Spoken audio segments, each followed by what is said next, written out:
ఇవి సీమ్ రిపర్స్. ఇవి క్లాత్ యొక్క స్ట్రిచెస్ ఈజీగా రిమూవ్ చేయడానికి యూజ్ అవుతాయి మనకి. ఒక బ్లౌజ్ సైడ్ స్ట్రిచెస్ కానీ ఏమైనా కూడా ఈజీగా ఎక్కడి నుంచైనా రిమూవ్ చేసుకోవచ్చు. మనకి ఏంటంటే ఫాస్ట్ గా పని అయిపోతుంది. సేఫ్టీ పిన్ తో రిమూవ్ చేయడం కంటే ఇదైతే ఈజీగా మనకి వెంటనే కట్ అయిపోతుంది స్టిచ్ అనేది.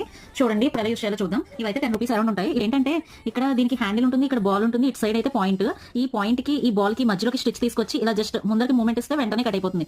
స్లో ఇప్పుడు ఈ స్టిచ్ కదా, ఈ స్టిచ్ ని పాయింట్ తో తీసి పైకి ఇలా కిందకి తీసుకొస్తే చూడండి కట్ అయిపోయింది. రెండింటి మధ్యలో చూడండి ఇలా తీసుకొచ్చి స్టిచ్ లోకి పాయింట్ ని తీసుకొచ్చి ఇలా కింద వరకు ఈ మధ్యలో రెండింటికి మధ్యలో మనకి షార్ప్నెస్ ఉంటుంది. వెంటనే మనకి స్టిచ్ అనేది కట్ అయిపోతుంది. ఈ స్టిచ్ ని తీసి ఈ పాయింట్ తో తీసి ఈ రెండింటికి పాయింట్ కింద వరకు లాస్ట్ వరకు రెండింటికి మధ్యలోకి వస్తే వెంటనే కట్ అయిపోతుంది. చూడండి ఈజీగా మనకి అనేది రిమూవ్ అయిపోయింది. ఇప్పుడు ఇక్కడ చూడండి ఇక్కడ అసలు స్టిచ్ అనేది మనకి ఈజీగా రిమూవ్ అయిపోయింది.